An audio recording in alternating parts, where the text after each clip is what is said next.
Hi, everybody. I'm Louise with the First Lady of Nutrition podcast, and I have a question for you today. Do you know what's in your drinking water? Well, Dr. Roy Speiser knows, and what he's discovered will convince you to start drinking cleaner water that's much more healthier for you in the long run. While practicing holistic healthcare in the New York City area, Dr. Roy Speiser became concerned of the increasing number of cancer-stricken patients coming into his practice. He was appointed co-chairman of a local environmental advisory committee and conducted thorough research to investigate the causes. He made a shocking discovery. Toxic chemicals and substances were being dumped into the groundwater, which eventually resulted in cancer clusters in local areas. From that point forward, he vowed to find better ways to protect people's health by improving their everyday drinking water. Dr. Roy Speiser is the water doctor expert, and today he is the vice president and co-founder of CWR Environmental Products, along with his partner and president, Dr. Diane Romeo.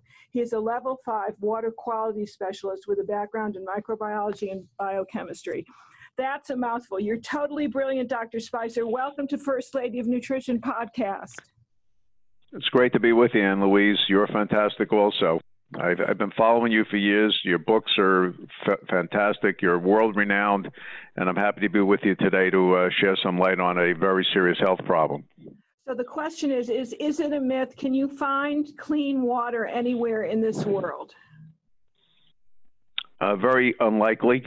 And I published a paper last year in Green Med Info called The Myth of Clean Water. This has been my major focus for about 30 years. The biggest problem is that tap water, or the toxins in your tap water, are wrecking your health. And people don't realize this because the government says that your water meets standards. It doesn't say it's safe, doesn't mean it's healthy. It meets certain standards, which allow toxins in your water at unhealthy levels. So even low-level toxins are harmful to your health. For example, back in the 1980s, the arsenic allowable concentration that the government allowed in water was 50 parts per billion. Today, it's 10 parts per billion. But really, arsenic is unsafe at any level. So when you're drinking water that has 9 parts of arsenic, the government says it's allowable. Doesn't mean it's safe, doesn't mean it's healthy, and it accumulates in your body. A lot of heavy metals are bioaccumulative.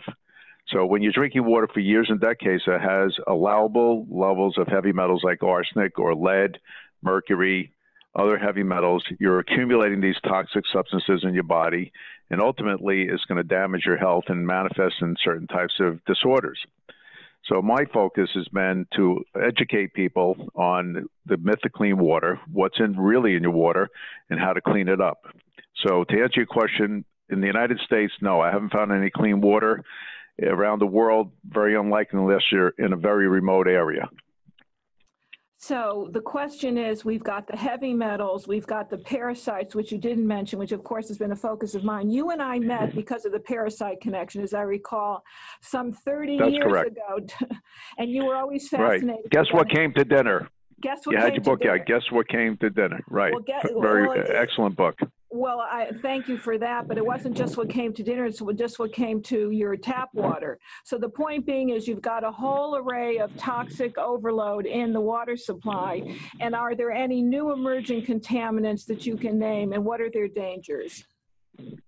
Well, when I first started looking at water quality issues back in the 1980s, we were dealing with chlorine and its byproducts, industrial chemicals, maybe lead and copper. Those were the common contaminants in water.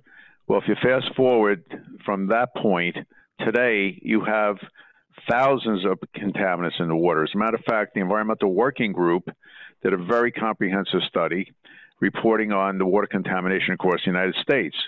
And what they concluded is that there are over 260 toxic chemicals found in 50,000 water systems affecting over 250 million people. Let me repeat that.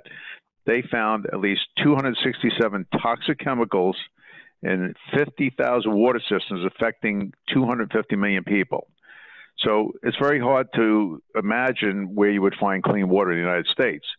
Plus, you have other toxic substances, one of them in particular, chromium-6, has been found in all 50 states' water supplies. Again, affects over 250 million water consumers. And the newer contaminants, now I lived on Long Island, New York, if you can't tell by my accent, for 30 years. And I've been dealing with the water problems up there. That's how I started up on Long Island, and we were dealing with industrial waste sites. So Long Island has got a particular situation where all the water comes from underground aquifers. So over years and decades, we're talking about decades, there was farming, there was industrial usage. All these industries dumped the chemicals in the ground, and they got down into the drinking water sources, and they're coming back up. So what was dumped in the ground 20, 30, 40 years ago is now showing up at an increasing level. So dioxin is one of the newer contaminants they found in the middle of Long Island. It's become a major problem. As a matter of fact, New York State is now going to be one of the first states in the country to set limits on it, allowable concentration limits. They have over 80 wells contaminated, and they're going to have to spend $1 billion to clean it up. So they're suing 3 chemical companies that produce the dioxin and were responsible for dumping it in the ground. So that affects several million people. And dioxin is a very, very toxic substance. It's one of the most toxic chemicals on the planet. Now, not that that's scary, but there's even scarier things that are showing up now. There's a whole new group of chemicals called PFOS and PFOA. Let me explain that. These are chemicals that have been found in consumer products or used in consumer products. They're fluorinated organic chemicals, and they're a part of a larger group of chemicals called PFAS. PFAS are, not to get too technical, perfluoroalkyl substances. They're fluorinated compounds. And they've been studied. They're used in making carpets, clothing, fabrics for furniture, paper packaging for food, very ubiquitous, even cookware. So Teflon, fire retardants, these are all substances that use these types of chemicals. And now they're showing up in the drinking water. They've been studied further, and they're probably the most toxic chemicals that the government has studied and science has found. They're even toxic at parts per trillion. There's no other chemical group that I've seen that toxic. So there's a kind of an emergency right now to try to get a handle on how to deal with these chemicals, how to get them out of our drinking water. But this is going to be a massive problem. So I think of it like a parfait. There's layers and layers and layers of contaminants found in our water. There's chemicals, heavy metals, pesticides, herbicides, parasites when you have surface water, bacteria. You can go, list this goes on and on. Radioactivity, naturally occurring, and some not naturally occurring. For example, like Fukushima, when that blew up, a lot of those radioactive particles came over. They landed in lakes and streams that are source water for our drinking water.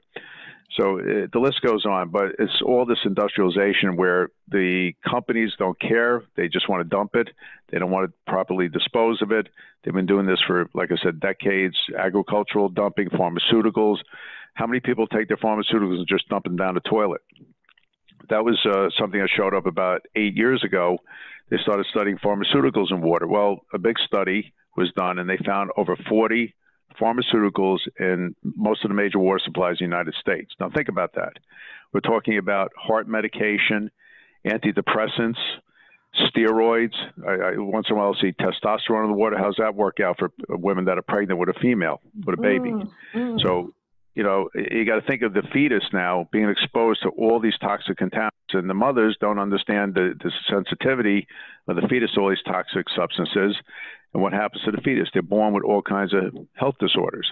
It's a contributory factor, many, many types of neonatal problems. So, for example, perchlorate, that's a specific fertilizer chemical. It's been used for years, and it came up from South America. Well, if you have perchlorate in your water, which is fairly common, babies are born with underactive thyroids, very specific problem, contaminant. So you don't want to be drinking water with all these contaminants, and especially if you're pregnant or if you have health conditions. Well, what are you trying to do? You're trying to get well. You're trying to detoxify. People that use natural remedies or they go to holistic doctors. You're trying to detoxify, get all the toxins out of your body, and you're reloading your body with more toxins. So how do you get well? You can't. You can't get well or stay well when you're drinking toxic water. Very, very concise. So what you've told us thus far is that there are emerging contaminants in our country, including the dioxins, that there are pharmaceuticals in the water supply, which I have read and know for a fact that may be connected to the rise of obesity, and the fluoride as well as the copper in the water may be connected to the rise in dementia. So the question is, do you perform I know that when I consulted with you years ago, you were able to analyze the water in Idaho where I live, and you found not only some of these contaminants, but you also found uranium. Is that possible to do for other people that are listening to the podcast? Certainly. Well, here's the thing. I'm going to make an assumption. I'm assuming your listener is very health conscious. They want to get well or stay well, and they're very into nutrition. So you got to look at water as it's a nutritional. It's an essential nutrient, and water is a vehicle. It's a solvent. It helps bring all these nutrients into your body, helps break them down. All your enzymatic reactions in the body require an aqueous environment. So now you're delivering these contaminants into your body along with your nutritional substances, and that's not good. So in other words, people ask me, well, if I want calcium, what's a good source of calcium? Well, there's a lot of food sources, but I don't want to get my calcium from toxic water that has 50 contaminants in it. It's not a good source of calcium. So you have to get rid of all these toxic contaminants. But to do that properly, you have to identify what's in your water, what contaminants are reported. And this is where it gets very technical, and that's where you need an expert. And that's what I've been doing for 30 years. So my background in biochemistry, water specialization, and as a healthcare practitioner, I look at things a little bit differently than people or companies that just want to put some kind of filtration system in your house. What I do, I look at a water report like a blood test. And if it's a comprehensive water report, in other words, you can go online right now and punch in your town, your state, and say, let's say, for example, New York City, New York, water quality report. Just Google it. Your city, your state, water quality report. Now, if you're lucky, you'll get a PDF come up, and you open it up, and you can scroll down a few pages, and you'll see a chart. It's like a grid. So on the left-hand side, you'll see all the contaminants that were tested and reported. It'll tell you the levels that were detected, and it'll tell you what's called the MCL. That's at the top of the column. The MCL is the maximum concentration level. So, for example, if you look at chlorine or chloramine, whatever they're using to disinfect the water, they allow 4 parts per million. So you might have 2 parts, 1 part. You could go up to 6 parts. I've seen it spike up that high. So it shows that there's a level of chemical there, and you scroll down further, it'll tell you the chlorine byproducts, the disinfection byproducts. You can look at that. So it's irrelevant to you what is reported. What's relevant is how do you get it out, and who's going to help you manage that to get a solution. Because a lot of people say, gee, I don't like the water, it doesn't taste good. I'm going to run down to a big box store, get a pour-through pitcher or some screw on the faucet filter, and they think that's going to solve their problem. That's just scratching the surface. It's inadequate. So you really first have to identify by looking at a report, have a professional water quality specialist like myself to evaluate it, and then figure out what filtration technologies you need to remove those contaminants, that whole range of contaminants. It's not going to be just one simple filter.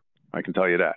Sometimes we use 5, 6, even 8 different types of filter materials and technologies to get all these contaminants out. So if you have uranium, for example, uranium produces radioactivity, produces radon. So I'm doing 2 projects now, one up in New Hampshire where they had radon and arsenic, extremely high levels of arsenic. It was up to 120 parts per billion, which is 12 times the MCL. Plus they had uranium. So I had to do a special system for them. And you have to know how to sequence it. You have to know what other things that need to be done to make sure it works. And then you have to test it. So it gets pretty technical in some cases. But starting at the basic level, let's say you live in an apartment, and you don't have a lot of room. You can't put a system under the sink. You need at least a complex filter that you can attach to a faucet or something like a pour-through pitcher that'll do the maximum reduction of contaminants that are in your water. So that's where you start from. Basic core system, cover your showers the best you can with like a chlorine-reducing filter, and you start from there, core system. Then if you live in a house, you have more options, and you can put in a filtration tank on the point of entry. Covers a lot of bases. You'll get the chemicals out of the water. You can put in special filter materials for arsenic, uranium, and you follow it up with a more sophisticated system under the sink, like a reverse osmosis or a multiple stage filtration unit to clean up the water of the contaminants that the tank doesn't remove. So there's a lot of different ways you can clean your water, make it healthy and safe, but you have to have some guidance. You just can't run out and get an off-the-shelf system. That don't work. That's what a lot of people do. Yes. And they're looking for solutions, and they're buying. I hear it all the time, and I see all these systems that are installed.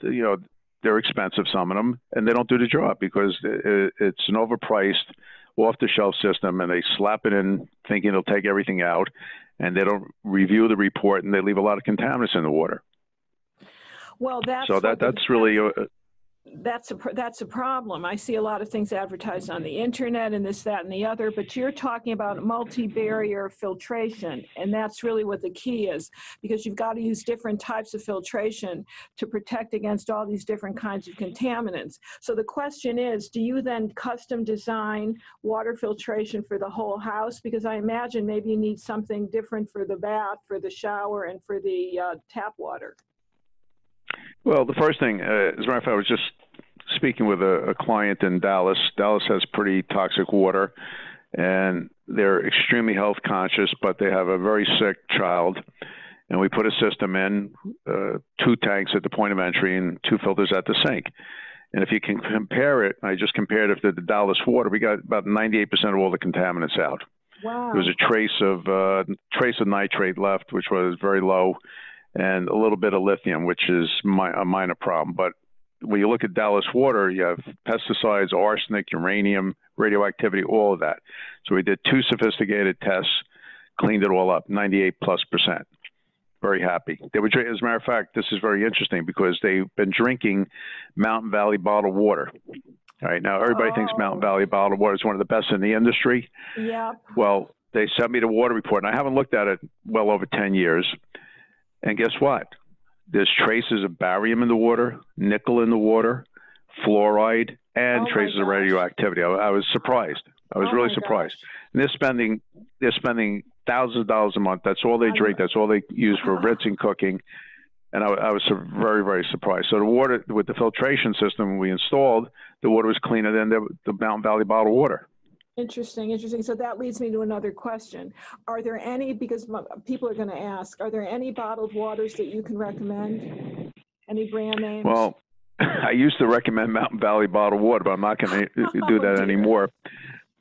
Well, here's the thing. The National Resource Defense Council and other organizations have tested bottled water. NRDC did a very comprehensive study years ago, and they tested, I think, close to 100 bottled waters in independent laboratories.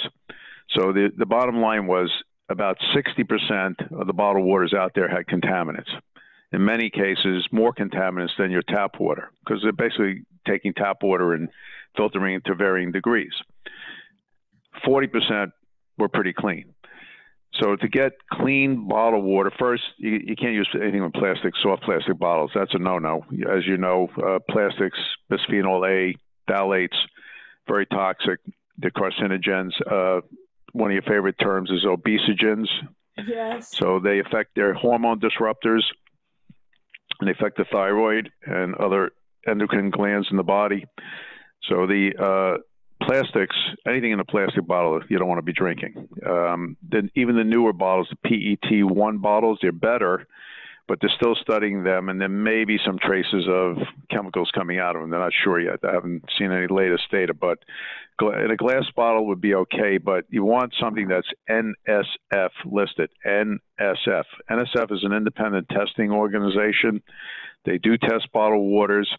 So if it has a blue label circle with NSF on it, it means it's met at least standards that make it a better quality bottled water than NSF. And I can't tell you what brands are NSF, but that would be first step if you're going to drink bottled water. But really, bottled water at home is not a good solution. If you're going to travel and you're out, even at a gym or somewhere, you can take filtered water from your house, put it in a glass bottle, and take it with you.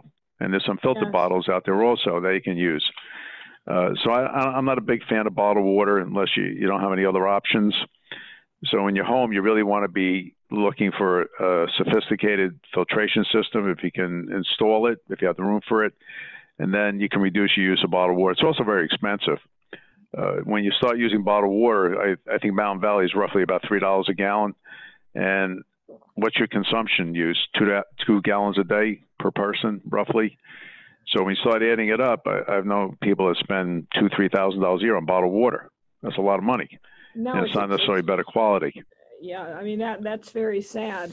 Well, I have heard that when you shower with chlorinated water, it's worse than if you bathe or drink it. Can you shed some light on that? So if you can't do anything, how important is it to have a shower filter?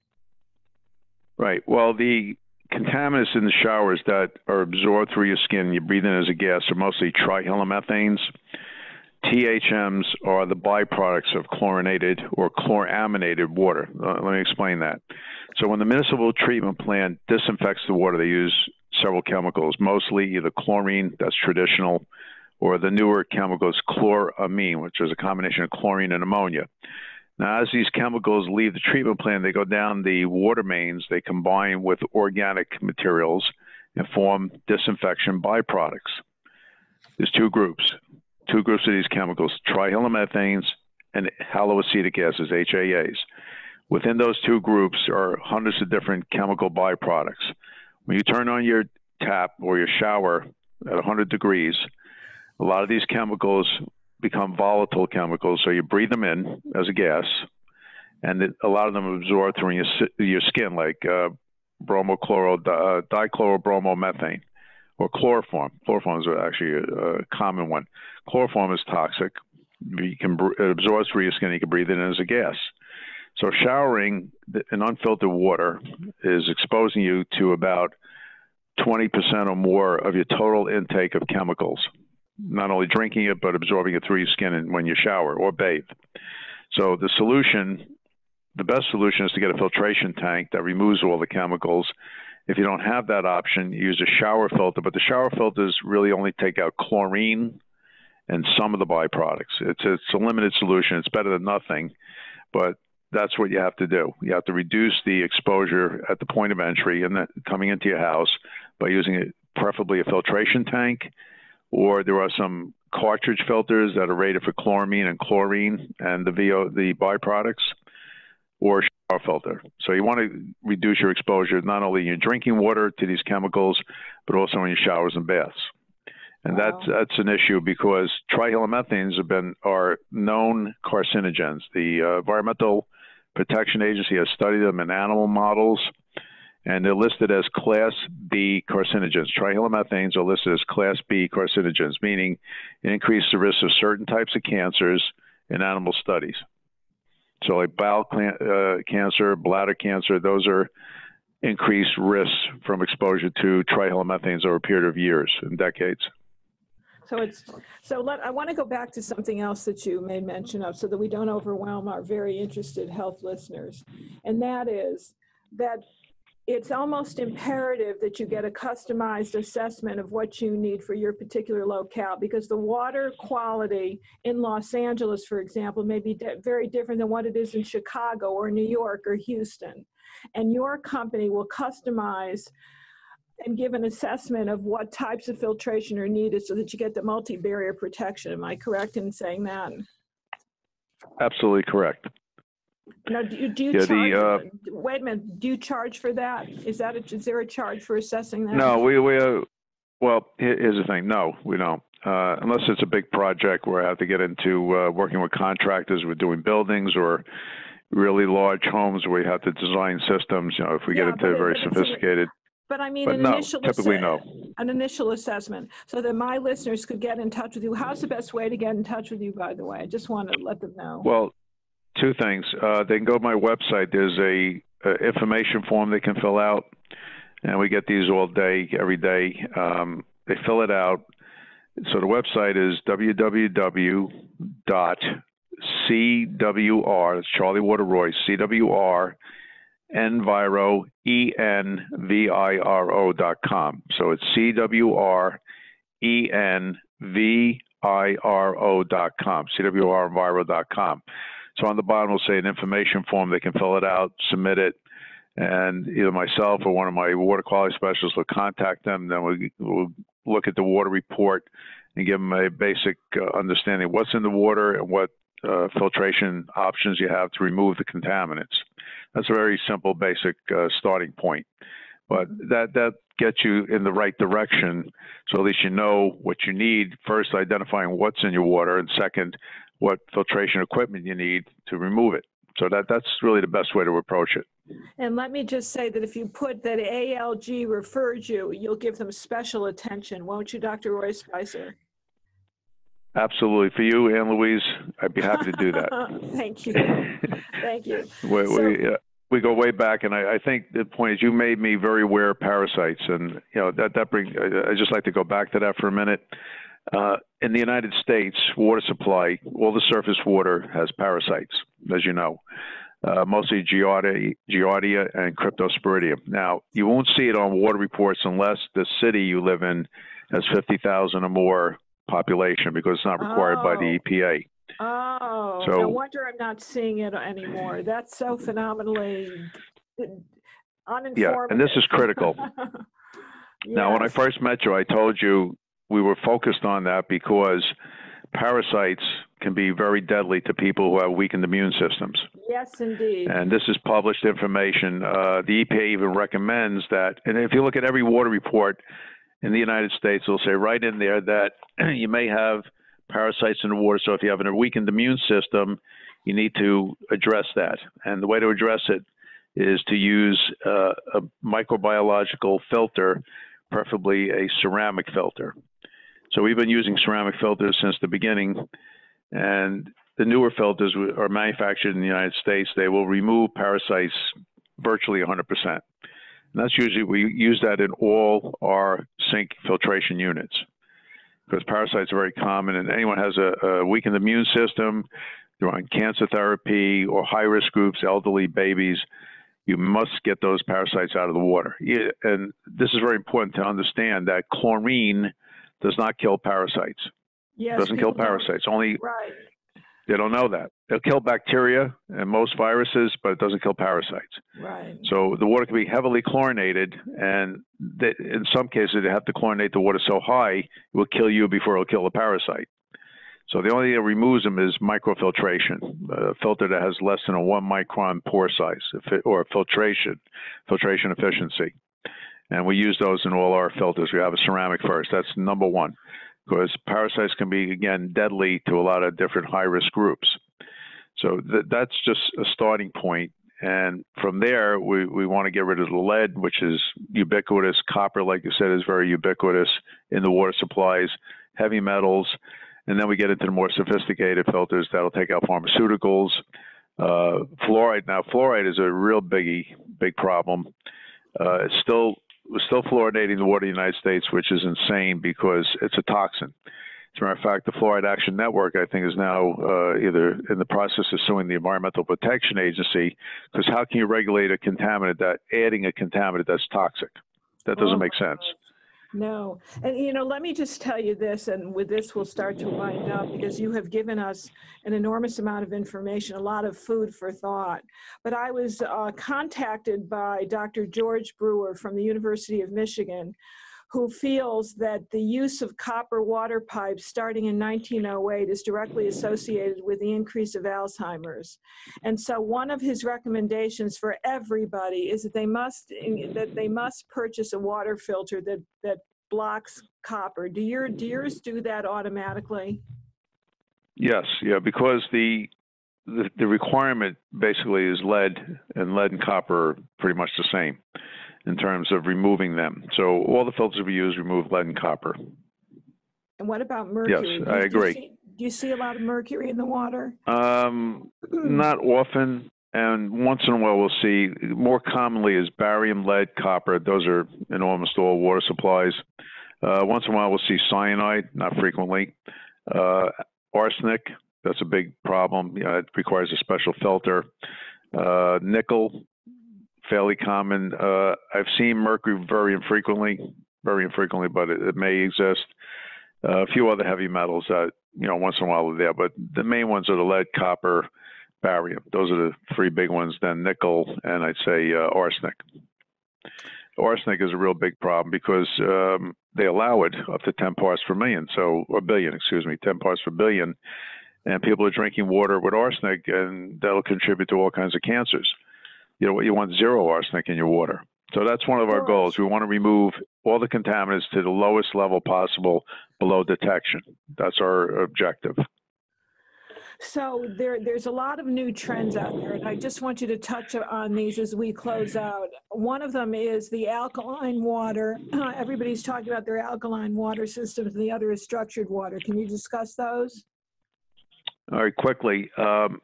Alkaline is a pH dependent on minerals in the water. That's the natural way to get your water alkaline. So most water that is in the United States is not soft water. So if soft water has less minerals, hard water has more minerals. So your natural mineralization of water is what you want. You don't want to remove it if you don't have to. But in some cases, we have to remove minerals because we're using a reverse osmosis membrane that removes heavy metals and minerals at the same time.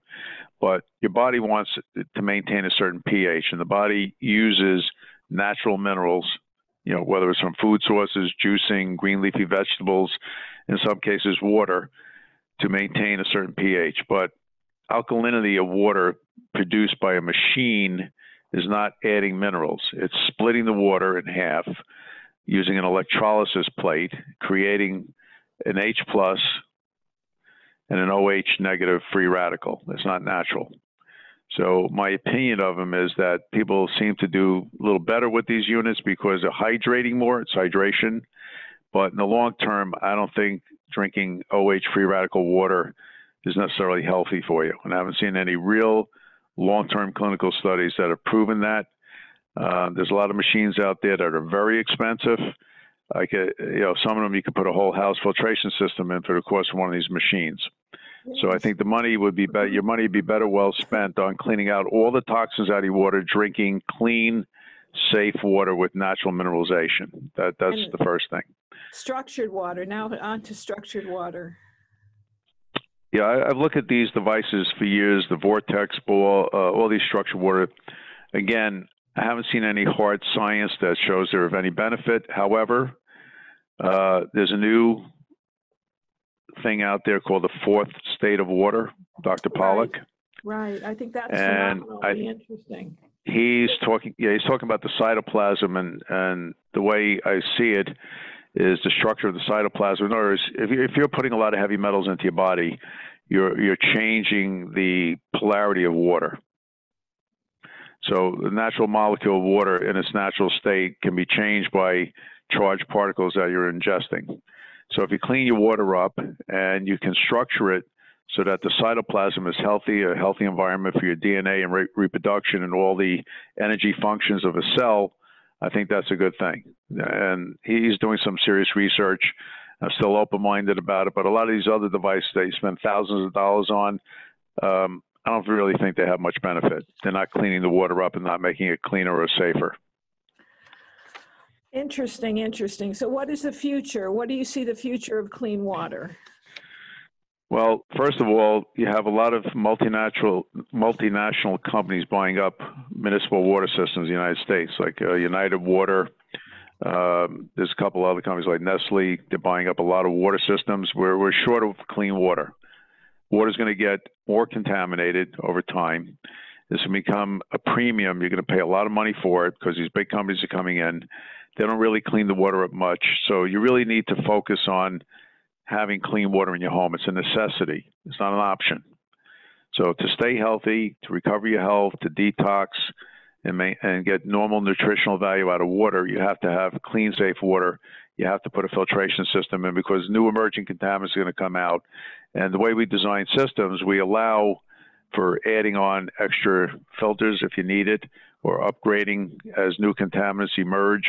So we're right on top of it. And, you know, a lot of the people that we deal with appreciate that because we know what we're doing. And a lot of companies out there, they just sell a lot of equipment. It helps a little bit, but it doesn't get to the end stage where you really got to clean it up 99%. So you got to be aware of this. Start with some kind of system, at least clean the water as best you can within a budget that you can afford, and then drink that water rather than going out and buying bottled water or using all these gimmick devices that really don't help you. Okay. Well said, Dr. Speiser, well said. So to get in touch with Dr. Speiser, his website, once again, ladies and gentlemen, is cwrenviro.com. That's cwrenviro.com. And I just want to take this opportunity, Dr. Speiser, to thank you for inspiring all of us to protect ourselves from emerging harmful contaminants in the water supply.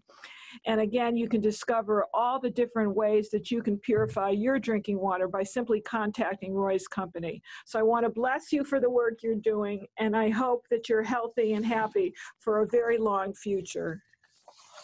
Thank you so much, Ann Louise. It's a pleasure speaking with you, and I hope everybody starts somewhere, at least take the first step, and certainly with all your good advice, they'll be a lot healthier. Well, I thank you so much. Talk to you soon. Be well. See you soon. Be well. See you soon. Be well. See you soon. Be well. See you soon.